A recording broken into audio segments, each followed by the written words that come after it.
Hello everyone! Welcome to Reading in Philippine History. So, I am Rosalie Largo, the Group 6 reporter together with Barahama, Johairah, and Tabaranza, Neljun. And today, we're going to discuss or revisiting Corazon Aquino's speech before the U.S. Congress. In this particular document, we're about to discuss the content and the contextual analysis of the late President Corazon Aquino's speech before the joint U.S. Congress. So, the main purpose of this study is to present the primary source, the information of the background, and to provide historical context and the importance or relevance of the speech in our history along its contents. So, let us check first the background and the late President Corazon Aquino. So, who is Corazon Aquino? Corazon Aquino was born as Maria Corazon Sumulong Cuangco and was born on January 25, 1933 in Paniqui, Tarlac. She belonged to a wealthy and politically prominent family. The widowed wife of Senator Benigno Aquino and the oppositionist of former President Marcos. In addition, she was characterized as a loving mother to her children, and she held the 11th President and the first female President of the Republic of the Philippines. She was widely accredited as the mother of Asian democracy, where she'd be able to restore the democracy after a long dictatorship of Ferdinand Marcos. She was named as the Time magazine's Woman of the Year in 1986. A president for 6 years, started February 25, 1986 to June 30, 1992. She died on August 1, 2009 at the age of 76 due to colon cancer. So, Corazon Aquino was known as the wife of the oppositionist of Ninoy Aquino. She showed her mutiny and sadness through addressing the speech when she finally got the chance in the U.S. Congress. The intended audience of the speech is the Filipino people and everyone who witnessed the impoverishment of the Marcos administration, students, researchers, and political analysts. She delivered her speech before the joint session of the United States Congress with U.S. lawmaker on September 18, 1986. Particularly, Corazon Aquino had no experience with politics, unlike former Senator Benigno Ninoy Aquino, who was well experienced about politics. So, kung atong i-compare between Corazon Aquino and Marcos, or President Ferdinand Marcos, was that Marcos was well experienced and well-rounded about politics, while Corazon Aquino was not. So, pagdagan ni Corazon Aquino for president against Marcos, so there was a snap election that happened in February 1986 and resulted with a landslide won of President Marcos. So napildi niya si Corazon Aquino ato. Then ingon to nga naa daw dayaan nga nahitabo, but we do not really know ug unsa jud nahitabo ato nga election. Then mauda yun to after sa election kay there are a lot of protests happened until such time that the Archbishop of Manila, which was the Cardinal Saint, urged the people to come to the EDSA to have that people power revolution. So, to have people power revolution aiming to out Ferdinand Marcos presidency, so mo to nahitabo nga si Marcos nahawa sa Malacañang Palace and napuli si Corazon Aquino. On September 21, 1972, Marcos declared martial law. In 1980, Ninoy was jailed by Marcos for 8 years and Corazon accompanied him into exile in the United States. On February 1986, Corazon Aquino ran the opposition's presidential candidate with Salvador Laurel as her running mate for vice president. On February 25, 1986, People Power Revolution. On September 1986, Corazon Aquino visited America as she gave a speech of the United States Congress. She sought help in addressing the $26 billion of foreign debt and a communist insurgency that grew from 500 armed guerrillas to 16,000 during Marcos' regime. In her speech, she called on America to help the Philippines in preserving their freedom. Teodoro Lopez Locsin Jr., or was called Teddy Boy, Locsin was known as the speechwriter of Corazon Aquino and the standing ovation speech at the U.S. Congress on 1986. He was the Philippine ambassador to the United Nations on 2017 to 2018. On September 18, 1986, months after the EDSA Revolution, 3 years after the assassination of Senator Benigno Aquino on 1983, he managed to influence the votes to favor the $200 million financial aid towards rebuilding the Philippine economy. So this is the summary of Corazon Aquino during the joint session of the U.S. Congress. So gasugod siya sa iyang speech with the story of her leaving the United States. So 3 years prior as a newly widowed wife of Ninoy Aquino. Iyang gisulti dito about Ninoy's character, conviction, and resolve in opposing the authoritarianism of Marcos. Gisulti sa niya dito nga tulo ka beses nga they have lost Ninoy. Cory attributed the peaceful EDSA revolution to the martyrdom of Ninoy. So iya pong state dito nga ang pagkamatay ni Ninoy sparked the revolution and the responsibility of offering the democratic alternative and had fallen on her shoulders. So, gi-address ni Cory to introduce para sa atua ang iyang democratic philosophy, which nga iyang gi-claim nga she also acquired from Ninoy. I held fast to Ninoy's conviction that it must be by the ways of democracy. Cory also talked about her miraculous victory through the people's struggle and continued talking about her earliest initiatives as the president of a restored democracy. Gistate sad niya dito nga she intended to forge and draw reconciliation after a bloody and polarizing dictatorship.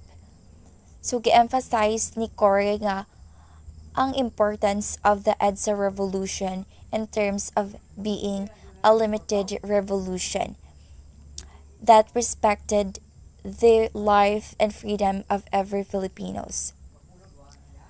She also boasted of the restoration of a fully constitutional government whose constitution gave utmost respect to the Bill of Rights, she reported to the U.S. Congress.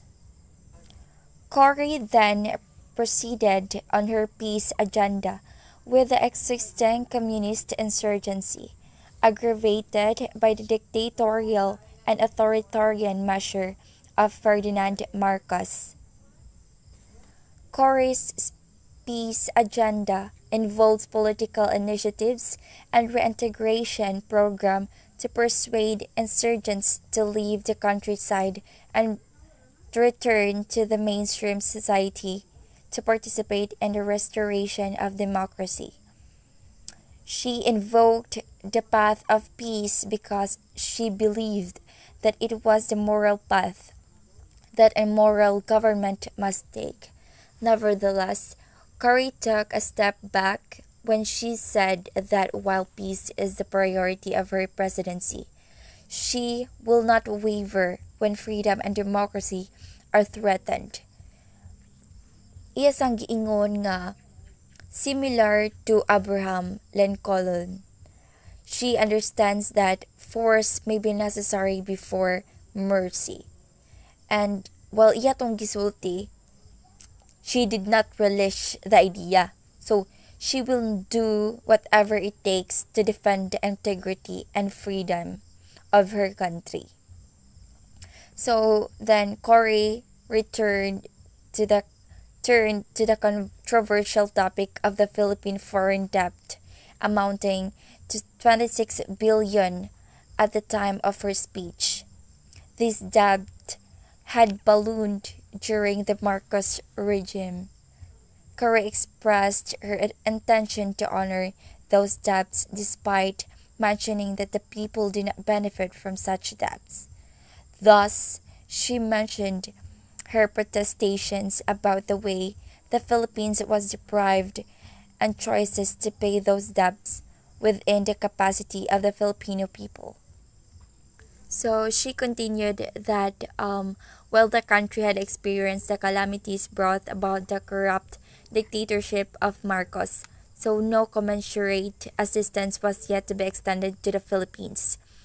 So she also remarked that given the peaceful character of EDSA People Power Revolution, ours must have been the cheapest revolution ever.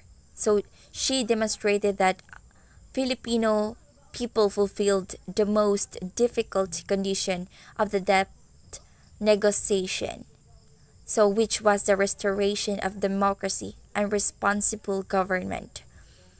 So relate ni Cory to the U.S. legislators that wherever she went, she met poor and unemployed Filipinos willing to offer their lives for democracy. Then Cory proceeded in enumerating the challenges of sa mga Filipino people as they tried building the new democracy. So these were the persisting communist insurgency and economic deterioration. So Cory further lamented that these problems worsened by the crippling debt because half of the country's export earnings amounting to 2 billion would go to pay just the interest and the debt, and whose benefit the Filipino people never received.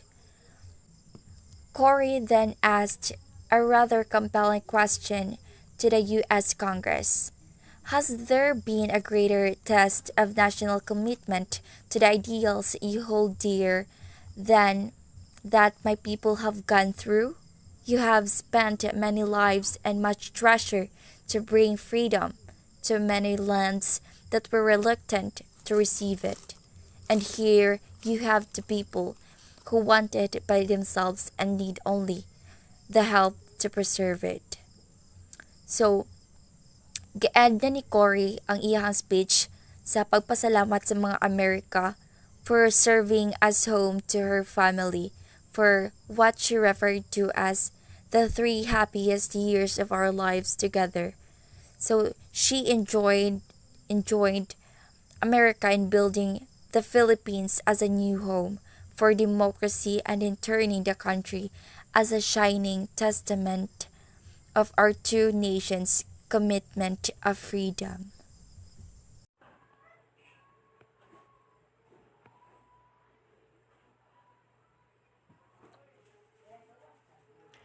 So at this point, we will tackling about the document content analysis of Cory Aquino's speech before the U.S. Congress. So first, let's begin. So during her speech, she started acknowledging the speaker's Senator Sermon and a distinguished member of Congress. She reiterated her grief when she left America to bury her husband 3 years before the presidency. She said that she had returned as a president of free people. She detailed about her husband's struggles, how it affected their family, and its impact on the nation. So when Corazon Aquino having her speech in the US, she is already a president. So mostly in her speech, she detailed about her husband's struggle during the Marcos regime. So in the speech of Corazon Aquino, she actually emphasized the character and the conviction of her late husband, that was Ninoy Aquino, and she was talking about the story of position of Ninoy Aquino about the authoritarianism of Marcos. She talked about the 3 times almost they have lost Ninoy Aquino and all of the sufferings that Ninoy Aquino had experienced in the hands of the authoritarianism of Marcos. She also elaborated how painful it was for children to permanently lose the foundation of their home. Her husband and the father of her children, however, Ninoy Aquino's death was the Philippines' resurrection and the courage and faith by which alone its people could be free again. So in her speech, she said that Ninoy Aquino's death was the Philippines' resurrection in the hands of the authoritarianism of Marcos. She quoted the quote of Archibald Backlash, who had said that democracy must be defended by arms when it is attacked by arms, and with truth when it is attacked by lies. Ang, she tried to emphasize that democracy, or being a free people, must be defended by arms when it is attacked by arms. So with the truth, so with the lies, it should be uh, could care counter with truth. Next is she said in her speech, still we fought for honor, and if only for honor, we shall pay. So she said in her speech that the government sought to break him by indignities and terror. They locked him up in a tiny, nearly airless cell in a military camp in the north. They, Ninoy, held up manfully under all of it. If I barely as well 43 days. The authority would that what had happened to him. Wala sila dili wala tugot si Corazon Aquino nga pay do sila tabo ni Ninoy Aquino dito sa camp sa north.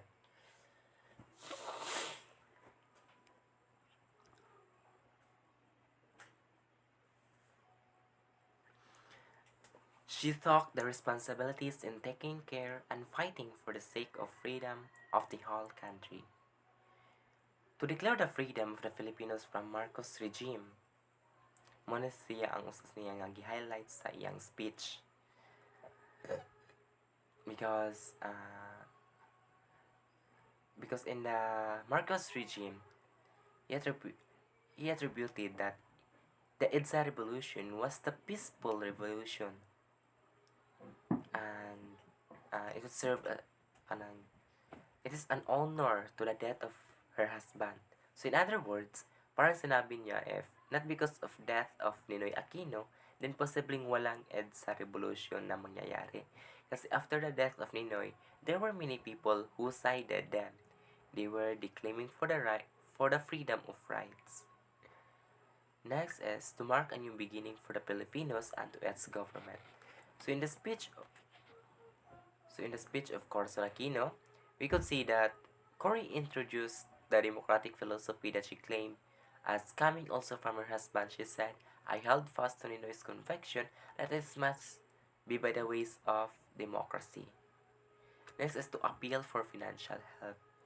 Because the time of Marcos experienced a recession, uh, the inflation rate bloating up. Munang, usa sa to sa mga highlights sa iyang speech kay na appeal siya og financial help. So, matod pa sa iyang speech kanang ipa-default na lang ang utang kay dili na unta kaya nga bayaran, but President Cory Aquino are very confident no that it is kanang i-fight gyapon siya nga bayaran gyapon tong utang, pero sayang unta no kanang wala na unta tay utang ba, or if naa man gani gamay-gamay na lang. So one of the major content of Cory Aquino's speech was really about the restoration of democracy.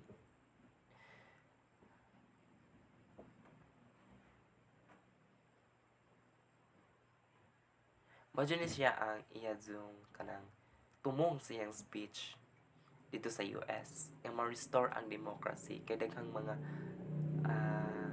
what we call this kanang gipang torture mga ingana no during the time of Marcos. So that's all, thank you. But nalang ko i-add kay so one of the major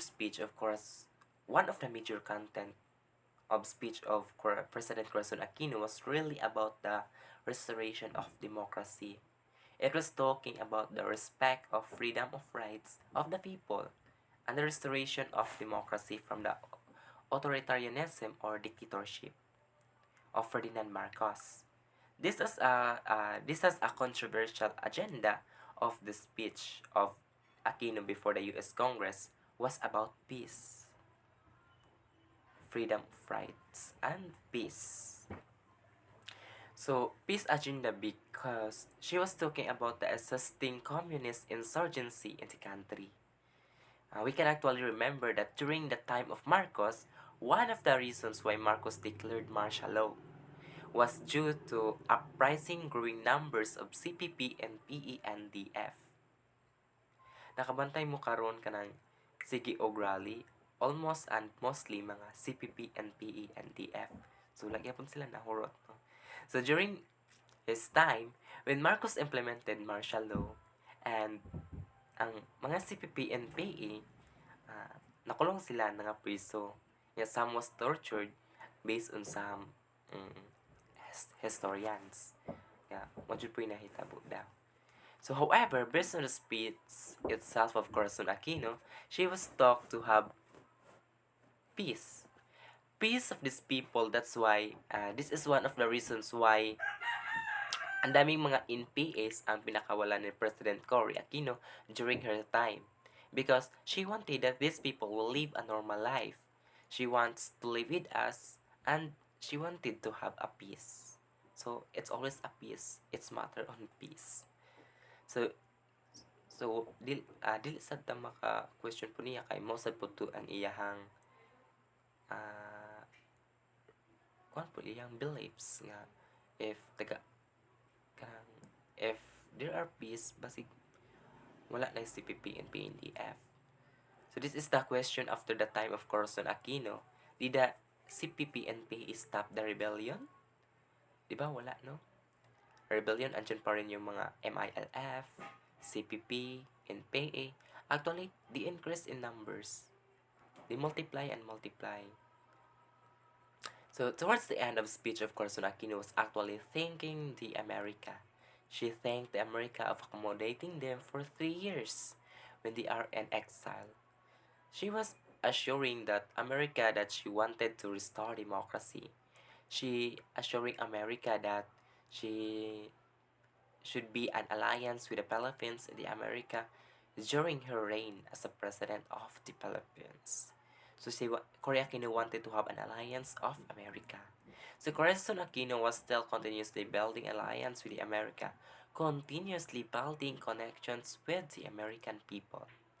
So what is important here is that in that speech, we can already take some clues not just on individual convictions and ideas and conspirations, or aspirations, of Corazon Aquino and Ninoy Aquino, but also some giving principles and framework of what kind of government she wanted to build.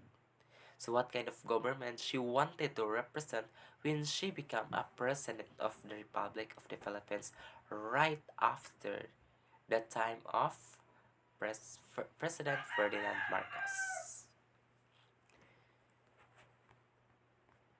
So I guess that's all about the document analysis of the speech of former President Corazon Aquino before the US Congress. So thank you for listening. Bye.